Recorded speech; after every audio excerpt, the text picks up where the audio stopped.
이렇게 대면 예배에 참석하시는 분들이 이제 점점 조금씩 늘어가고 있습니다. 아마 온라인으로 예배드리는 분들도 빨리 이렇게 대면으로 함께 만나고 예배드리기를 원하지만 개인적, 가정적으로 사정이 있는 줄 압니다. 속히 우리가 다 함께 모여서 오늘 참 뜨겁게 찬양한 것처럼 온 성도들이 함께 찬양과 경배를 하나님께 올려드릴 수 있는 날이 빨리 오기를 바랍니다.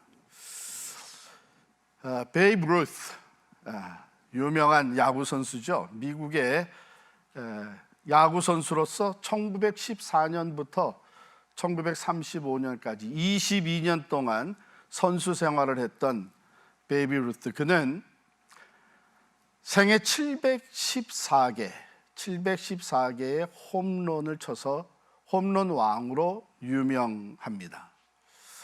물론 그 후에 행크 애론이라고 하는 선수가 1974년에 그의 기록을 깨기까지 39년 동안 홈런 기록을 갖고 홈런 왕의 명성을 날렸던 베이비 루스입니다.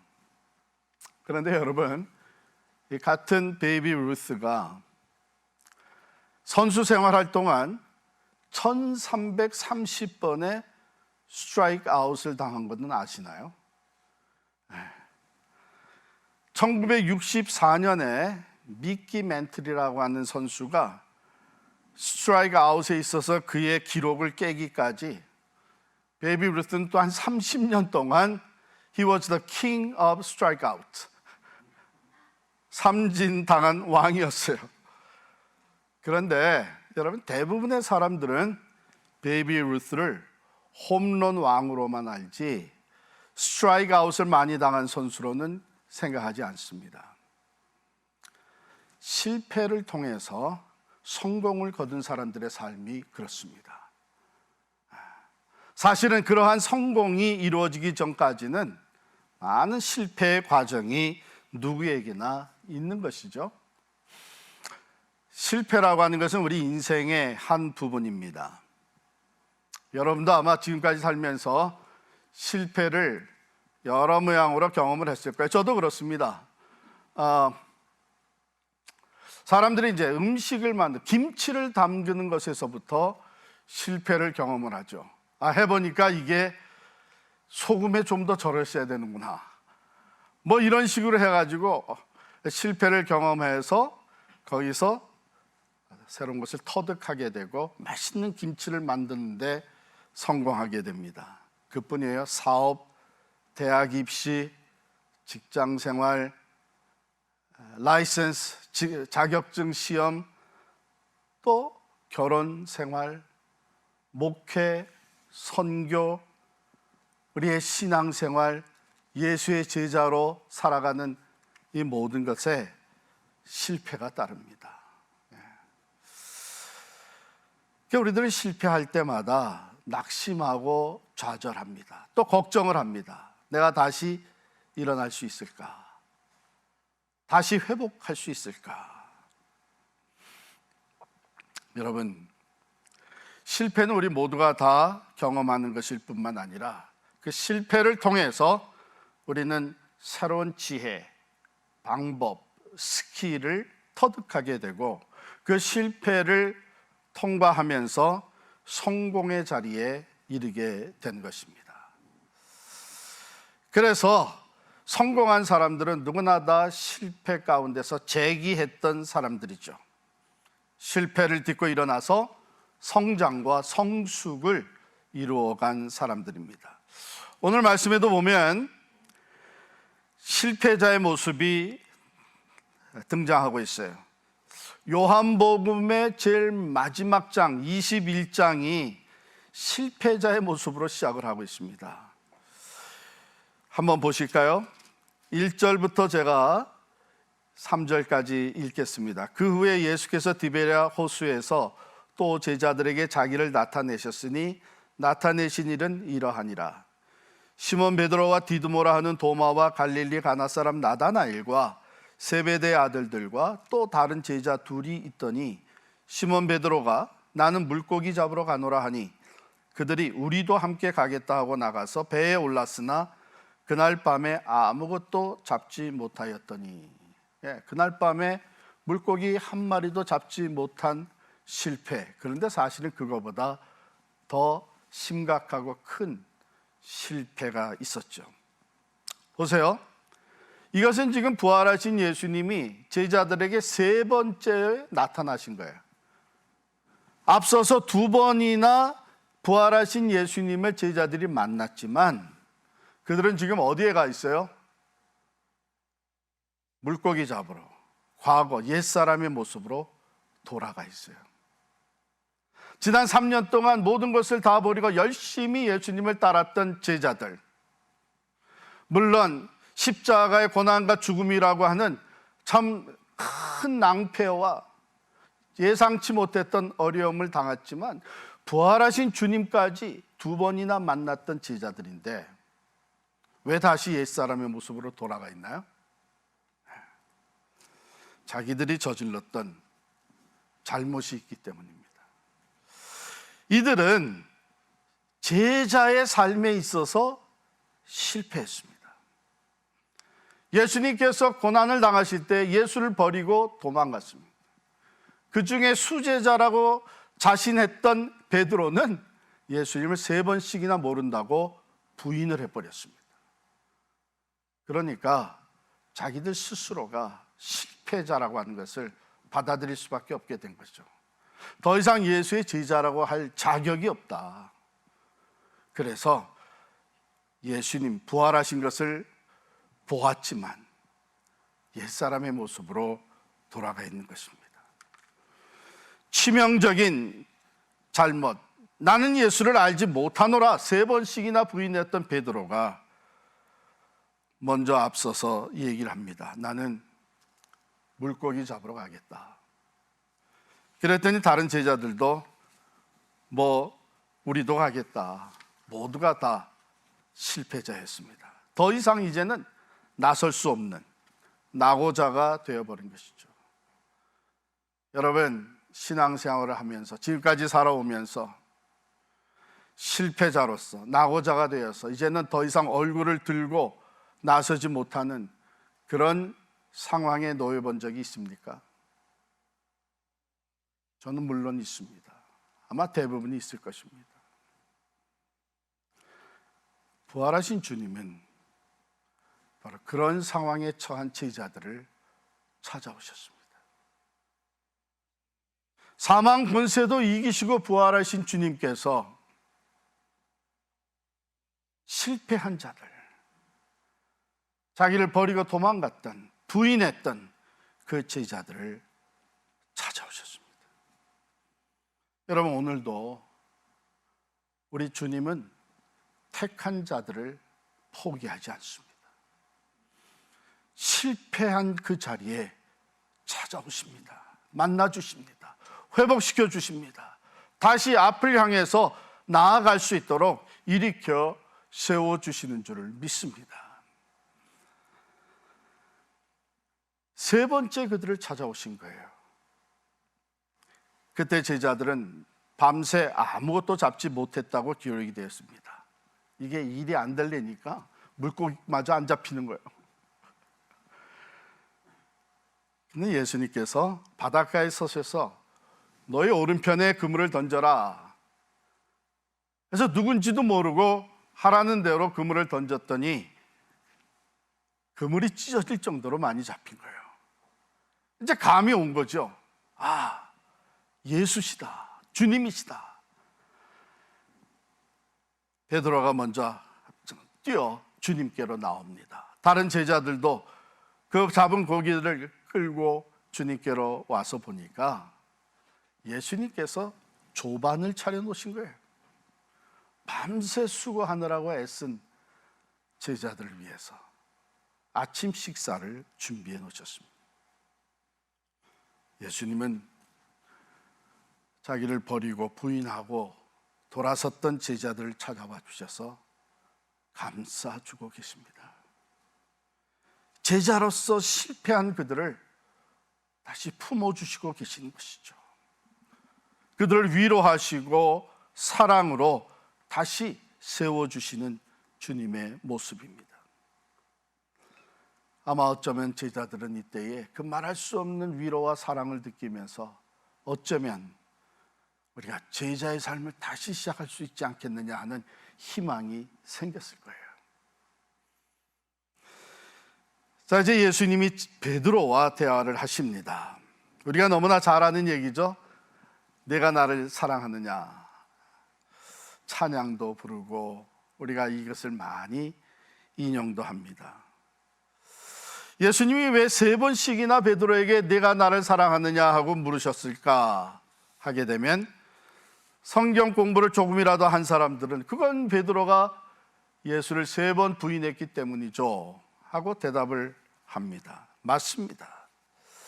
그런데 그 예수를 3번이나 부인한 사실을 다시 상기시켜 주신 이유가 뭐냐? 죄책감을 더해 주시려고? 그 상처를 더 아프게 건드리시기? 그게 아니죠.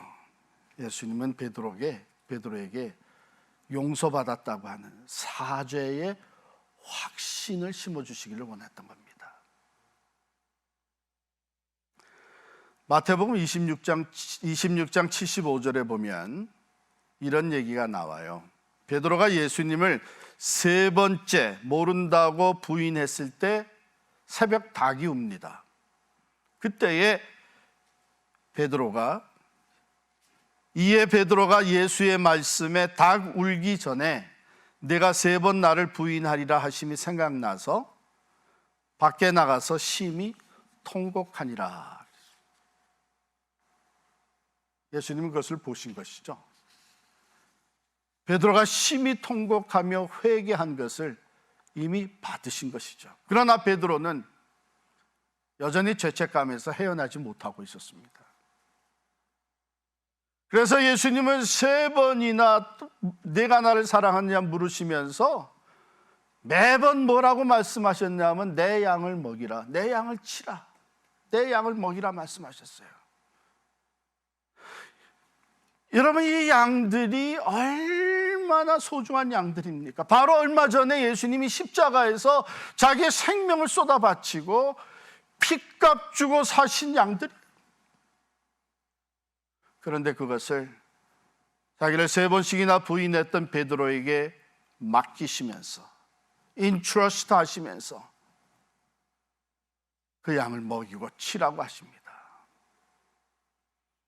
그만큼 예수님은 베드로가 죄책감에서 해방되기를 원했습니다. 용서받았다고는 사죄의 확신을 가질 수 있도록 그를 찾아와서 대화하시며 그를 회복시켜 주신 것이죠. 즉 베드로를 다시 어부가 아니라 예수님을 따르는 사도의 위치로, 사명자로 회복시켜 주신 거예요. 여러분, 오늘도 주님은 우리를 그렇게 사랑하시고 회복시켜 주시기 위해서 우리들을 찾아오시는 줄을 믿습니다. 그런데 예수님이 3번째 내가 나를 사랑하느냐고 물으셨을 때 베드로는 근심했다, 이렇게. 그 마음이 he was in trouble. 왜 그랬을까요? 여러분 같으면 어떻겠어요?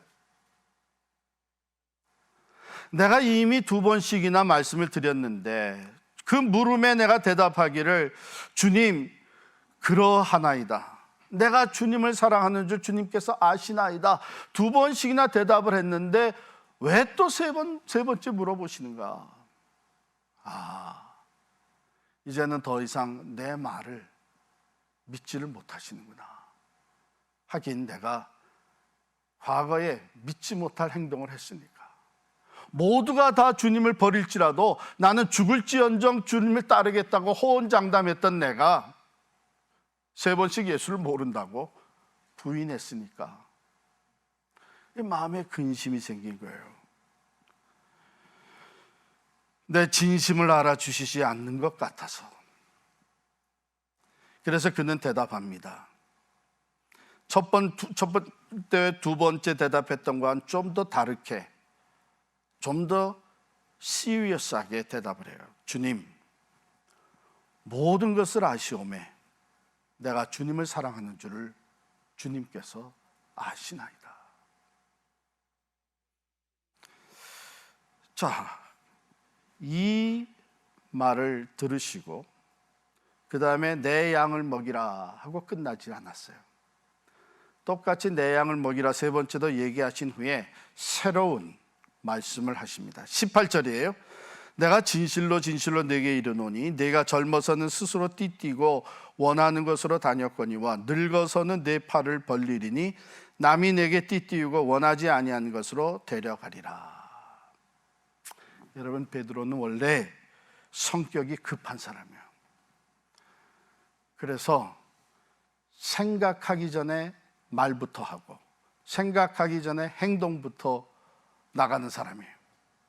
여러분, 이게 장단점이 있습니다. 예. 여러분, 이 단점을 보게 되면 생각 없이 말했다가 베드로가 큰 신앙 고백 후에 큰 칭찬을 받았지만 사탄아 내 뒤로 물러가라고 하는 엄청난 책망도 받았어요. 왜냐하면 예수님께서 주는 그리스도시요 살아계신 하나님의 아들이시니이다 하는 고백을 들으셨을 때에 베드로를 칭찬해 주시고 내가 이 반석에 내 교회를 세우리라고 말씀하셨단 말이에요. 그러고 나서 이제 예루살렘으로 올라가서 고난을 당하시고 죽으신 후에 3일 만에 살아나실 것이라고 예고를 하시니까 베드로가 딱 막아쓴 거예요. 네, 이거는 말이 안 됩니다. 그리스도시고 살아계신 하나님의 아들이시 왜 사람들에 의해서 고난을 당하고 죽임을 당합니까? 이건 말이 안 됩니다 하고 갈아먹은 거예요. 그랬더니 예수님이 사탄아 내 뒤로 물러가라. 너는 나를 넘어지게 하는 자로다. 그러면서 뭐라고 하셨냐면 네가 하나님의 일을 생각하지 아니하고 사람의 일을 생각한다. 진정 그리스도요 살아계신 하나님의 아들이었다고 고백했다면 그분이 하시는 말씀은 무슨 뜻인가? 하나님은 지금 무슨 생각과 계획을 가지시고 이 고난과 죽음 후의 부활로 이어가시는 것인가 생각을 해야 되잖아요. 그런데 하나님의 일을 생각하지 않고 세상적으로 판단하고 세상적으로 생각을 하면서 섰던 거예요. 그래서 엄청나게 혼났죠. 이게 왜 사탄아 내 뒤로 물러가라고. 다른 사람도 아니고 주님이 그런 얘기를 하셨으니 얼마나 당황했겠어요. 그런데 장점도 있어요. 제자들이 한밤중에 배를 타고 가는데 풍랑이 일어가지고서는 죽을 지경에 이르렀어요. 그런데 예수님이 산에서 기도하시다가 그것을 보시고 예수님도 급하셨는지 물 위를 걸어서 오셨어요. 한밤중에 물 위로 걸어오는 물체가 보이니까 유령인가 하고서는 깜짝 놀라고 했는데 주님 하시는 말씀이 내니 두려워하지 마라. 그랬더니 또 베드로가 나서는 거죠. 그러면 나도 물 위로 걸어오게 하십시오. 그랬더니 예수님이 오라 그런 거예요. 그랬더니 베드로가 배에서 뛰어내려가지고 물 위로 걸어간 거예요. 여러분, 생각하는 사람들은 그거 못합니다. 생각 없는 사람이 그러 하는 거예요. 때로는 이렇게 성격이 급한 사람들이 그저 말씀하시면 말씀 그대로 순종하고 나가면서 놀라운 역사를 경험하는 겁니다. 장단점이 있어요. 그런 베드로였기 때문에 생각 없이 얘기하고 생각 없이 행동하는 그런 베드로를 잘 아셨기 때문에 이번에는 예수님께서 세 번째 물어보신 거예요. 그래서 베드로가 근심하게 되었다. 생각하게 된 거예요. 왜 또 물어보시나? 그래서 정말 마음을 다해서 주님 모든 것을 아시지 않습니까? 내가 주님을 사랑하는 줄 주께서 아십니다. 그래, 내 양을 먹여라 하시고 이제 생각하게 된 베드로에게 그 다음 말씀을 하신 거예요. 네가 젊어서 마음껏 사역을 하다가 가고 싶은 곳에 자유롭게 복음을 전하며 예수 내 증인 역할을 하다가 마지막에는 다른 사람들이 너를 띠띠우고 원하지 않는 것으로 데려갈 것이다. 네 팔을 벌리게 될 것이다. 즉 십자가에 달려서 순교하게 될 것을 말씀하신 거예요. 그래서 19절에 보면 이 말씀을 하시면 베드로가 어떠한 죽음으로 하나님께 영광을 돌릴 것을 가리키심이로라. 이 말씀을 하시고 나를 따르라 얘기를 하세요. 이젠 좀 더 생각하고 따라오라는 것이죠. 뭘? 네가 나를 사랑하느냐? 주님 아십니다. 내가 주님을 사랑하는 줄 아십니다. 생각하게만, 너 나를 사랑한다는 것이 무엇을 의미하는지 알아? 내가 지금 3번씩 내가 주를 사랑하는 줄 주께서 아시나이다 대답을 했는데, 내가 진정 나를 사랑한다는 것이 무엇을 의미하는지 아느니? 내 고난에 참여하는 거야. 그 십자가의 고난에 베드로도 참여하게 될 것을 비로소 얘기해 주신 것입니다.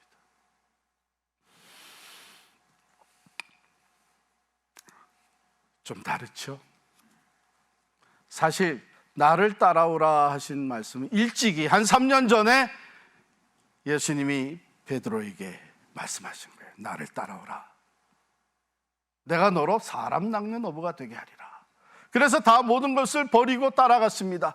그때는 어떤 마음으로, 뭘 목적으로 따라갔을까요? 우리가 잘 아는 대로, 아하, 이제 내가 사람을 낚는 어부가 된다, 영향력 있는 리더가 된다, 높은 자리에 올라가겠구나 생각하고 따른 거예요. 그래서 아까 말씀드린 대로 예수님이 고난당하고 돌아가신다 그러니까 그런 일은 있을 수 없다고 가로막았던 것이고요, 6월절 만찬 자리에 들어가면서 다른 제자들과 더불어서 논쟁이 벌어진 겁니다. 우리 중에 누가 더 크냐?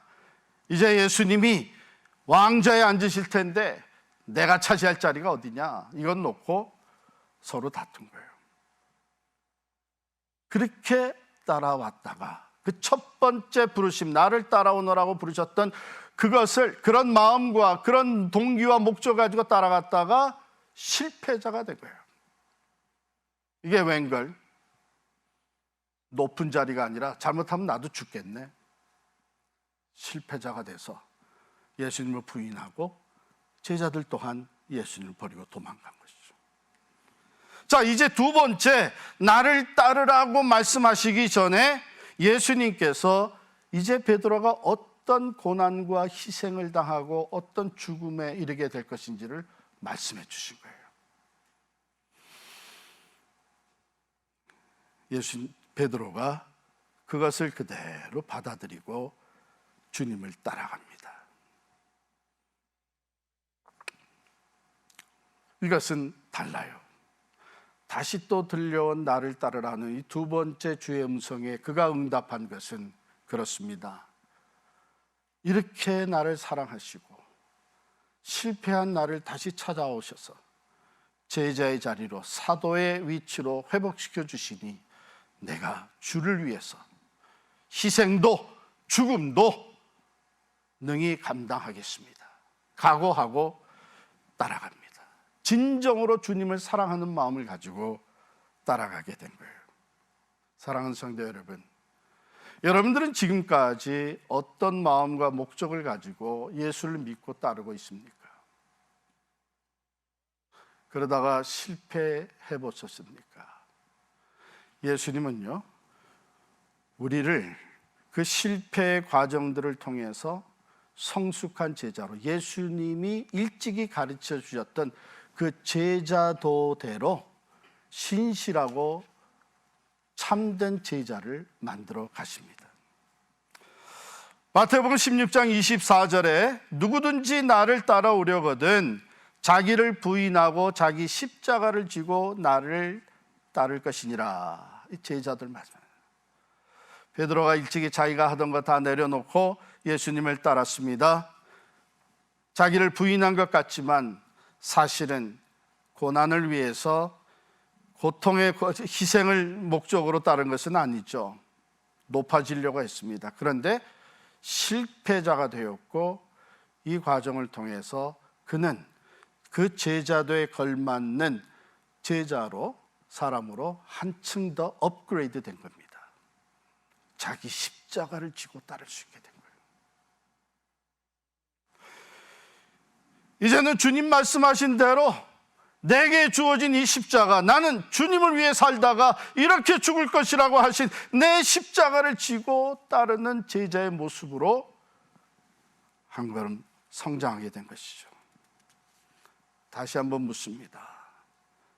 여러분은 오늘 어떤 마음과 목적으로 주님을 따르고 있습니까? 그런데 그 나를 따르라 하는 음성이 한 번 더 들려옵니다. 본문 22절 보실까요? 거기에 보면 나를 따르라 하신 말씀이 한 번 더 나와요. 다시 들려오는 주님의 음성입니다. 내가 올 때까지 그를 머물게 하고자 할지라도 네게 무슨 상관이냐? 너는 나를 따르라. 왜 다시 또 이 말씀을 하셨나요? 그 이유는 베드로가 이제 자기가 희생도 죽음도 예수님을 사랑하는 마음으로 다 감수하겠다고 결단하고 따르면 다 될 줄 알았는데, 보니까 다른 제자가 또 따르는 것이 보이는 거예요. 그게 누군가 하면 일찍이 예수님의 사랑받던 제자 중에 유월절 만찬 자리에서 예수님께 기대가지고 우리를 팔자가 누구냐 하는 것을 묻던, 예수님을 팔자가 누구냐 하는 것을 묻던 제자 요한입니다. 그런데 베드로와 요한은 평상시에 라이벌이었어요. 뭘 놓고? 수제자의 자리를 놓고 라이벌 의식을 가지고 있었던 사람입니다.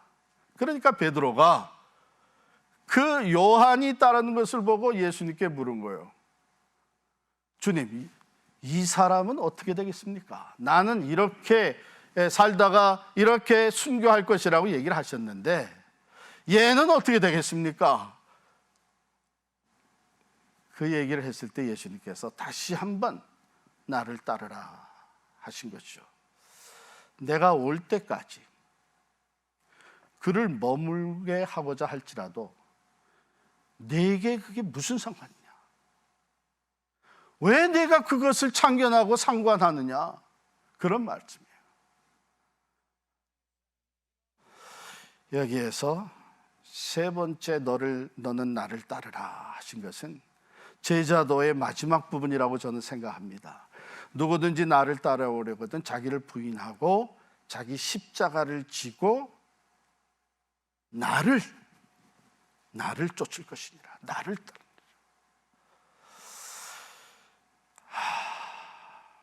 세 번 나를 따라오라고 주님께서 베드로의 인생에 말씀하셨는데 같은 부르심 같지만 매번 다른 의미가 담겨져 있었던 주님의 음성이었습니다.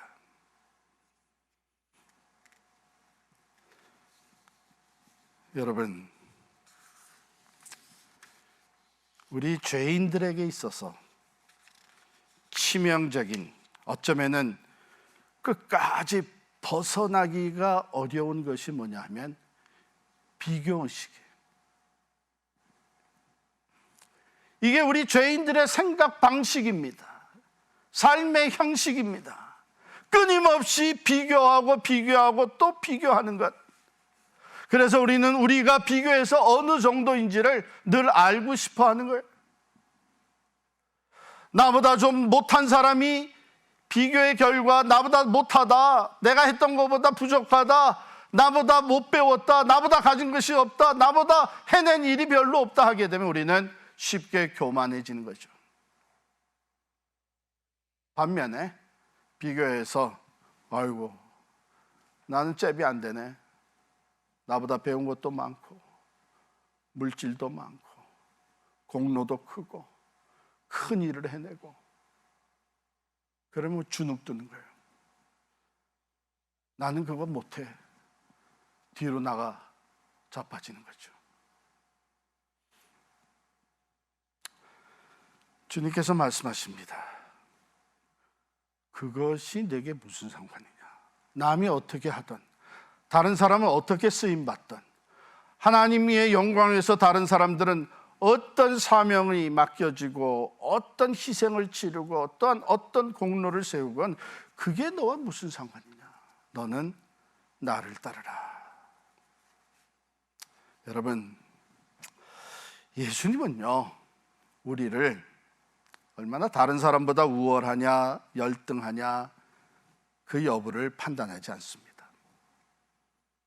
저 같은 경우 설교가로서도 아니고 교회 목회자로서도 아니고 사역자로서도 아니고 그것들이 기준되는 것은 아니죠. 얼마나 다른 사람보다 더 훌륭한 설교자냐, 얼마나 많은 일을 해냈냐, 얼마나 교회를 크게 성장시켰느냐, 그게 아니라 나를 향하신 하나님의 계획과 목적이 있어서 다른 사람의 일이 아니라 내게 맡겨주신 일을 충실하게 감당하는 것. 그래서 그것을 감당하기 위해 내게 그 사명을 주시고 나를 향하신 목적을 보여주신 그 주님만 바라보고 따라가는 것.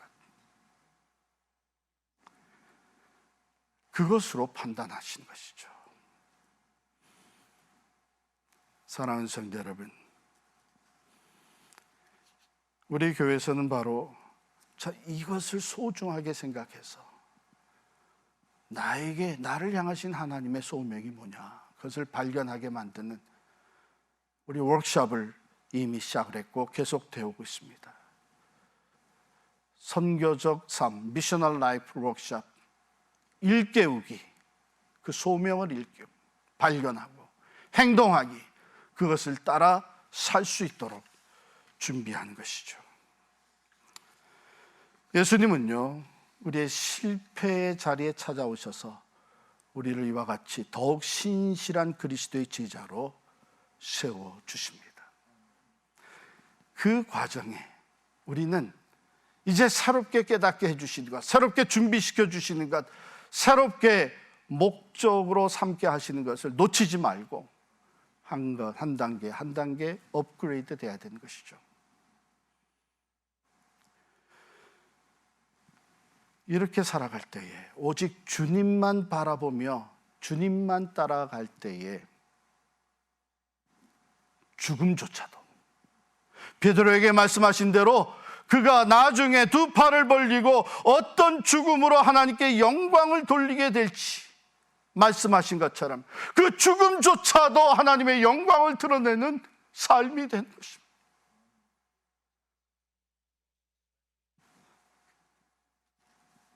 우리가 잘 아는 아브라함 링컨 대통령은 전 세계에서 존경받는 사람 아닙니까? 어느 날 한 사람이 링컨 대통령에 와서 물었답니다. 대통령께서는 어떻게 이렇게 수많은 사람들에게 존경을 받습니까? 그 이유가 무엇입니까? 그랬더니 링컨 대통령이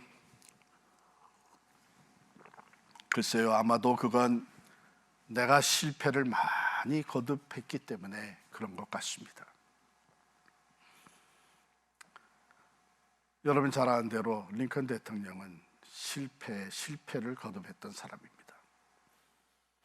그러면서 링컨 대통령이 가장 좋아하는 말씀 로마서 8장 28절을 얘기를 해주십니다. 우리가 알거니와 하나님을 사랑하는 자 곧 그 뜻대로 부르심을 입은 자들에게는 모든 것이 합력하여 선을 이루느니라. 여기에 모든 것이라고 하는 것은 거기에는 실패도 들어가 있습니다. 내가 실패할 때마다 링컨 대통령이 하는 말, 마귀는 내게 와서 너는 끝났다, 네 정치 인생은 이제 끝났다, 이제는 너를 따를 사람이 아무도 없다, 마귀는 그렇게 속삭였습니다. 그러나 링컨 대통령은 나는 그때마다 마귀의 음성을 듣지 않고 하나님의 음성을 들었습니다. 모든 것을 합력하여 선을 이루느니라. 사랑하는 성도 여러분, 잠언 24장 16절에도 우리에게 전해주는 말씀이 의인은 7번 넘어질지라도 다시 일어나거니와. 그렇습니다. 하나님은 택한 사람을, 예수 그리스도 안에서 의롭다함을 얻게 하신 우리 한 사람 한 사람을 결코 포기하지 않습니다. 실패 자리에서 다시 일어나게 하시고 재기의 기회를 부여해 주시고 더 성숙한 그리스도의 사람, 그 죽음조차도 하나님께 영광이 될 수 있는 삶으로 우리를 세워주시는 줄을 믿습니다. 저는 어느 날, 사실은 이 말씀을 저는 무척 좋아합니다. 오늘 본문의 말씀, 거기서 저는 많은 위로와 또 재기할 수 있는, 다시 목회자로서 하나님의 종으로서 더욱 든든히 설 수 있는 은혜도 여러 번 받았습니다. 그런데요, 제가 이번에 새롭게 깨달았어요. 지금까지 이 세 번째 하신 말씀, 내가 다시 올 때까지 그를 머물게 한다고 해도 그게 너와 무슨 상관이냐 이 말씀이 저에게는 계속해서 나를 책망하시고 도전하시는 말씀으로 들려왔습니다. 여러분 그렇지 않아요? 직설적으로, 야, 그게 너랑 무슨 상관이냐? 너는 왜 자꾸 다른 사람과 비교를 하느냐? 너는 왜 자꾸 다른 교회와 비교를 하느냐? 하면서 저를 책망하시는 도전의 말씀. 그런데 이번에 이게 새롭게 들려온 거예요. 이 말씀은 나를 자유케 하시는 말씀이구나. 나로 하여금 있는 모습 그대로 쓰임받게 하시는 말씀이구나. 내가 다른 사람이 될 필요는 전혀 없다. 내가 다른 사람이 하는 것을 부러워하며 따라갈 필요가 전혀 없다. 사실 오랫동안 이 비교의식에 잠겨져 있고 그 가운데서 나에게 주신, 내세에 맡겨진 소명을 온전히 하나님 앞에 올려드리면서 따르지 못했던 저에게, 너 그럴 필요 없어. 너 누구같이 그렇게 훌륭한 설교가가 될 필요 없어. 누구와 같이 많은 책을 저술할 필요 없어. 누구와 같이 그렇게 인기 높은 리더가 될 필요 없어. 그게 너와 무슨 상관이냐? 너는 나를 따르라. 내게 맡겨주신 소명 그대로, 내 있는 모습 그대로 주님만 바라보고 따라가면 그것으로 만족한 거예요. 그것으로 칭찬받을 수 있는 거예요. 끝까지 그렇게 따라가면 내 죽음조차도 하나님의 영광을 드러내는 일이 되는 거예요. 오히려 예수님이 이렇게 직설적으로 말씀해 주셨기 때문에 자유함을 얻게 됩니다. 여러분 한 사람 한 사람 주님께서 여러분들을 향해 가지고 계신 계획과 목적이 있습니다. 이제 비교하는 일은 다 내려놓고 오직 나를 향하신, 내게 주신 은사를 따라서 나를 쓰시고자 하시는 그 목적대로 주님만을 바라보고 따라가시기를 축원합니다. 거기에 참 세상적으로 얘기하는 인생의 성공이 있습니다. 거기에 진정한 자유함이 있습니다. 거기에 참된 영원한 상급을 받을 수 있는 길이 있습니다. 사랑하는 성도 여러분, 이 시간 우리 잠깐 눈을 감고 한 1분 동안 묵상 기도하기를 원합니다. 베드로는 이와 같이 주님이 나를 따라가 하는 말씀을 끝까지 받아들이고 순종한 결과 그가 나중에 설교할 때에 하루에 3,000명이 넘는 사람이 주께로 돌아오는 역사가 일어났습니다. 그는 말씀하신 대로 십자가에 달려 죽게 되었지만 그는 내가 어찌 예수님과 함께 똑바로 달려 죽겠느냐 하며 거꾸로 십자가에 달려 죽게 해달라고 하는 그 죽음으로 하나님께 영광을 돌렸습니다. 베드로에게 들려주셨던 그 주님의 음성, 너는 나를 따르라고 하는 그 음성을 오늘 우리가 들었습니다. 지금 왜 주님은 나에게 그 음성을 들려주셨는지, 이제 내가 주님을 따르는 그 마음 자세와 동기와 목적은 어떻게 새로워져야 하는지, 너는 나를 따르라 하시는 주의 음성을 묵상하며 여러분 각자 기도하는 시간 갖도록 하겠습니다. 기도하겠습니다.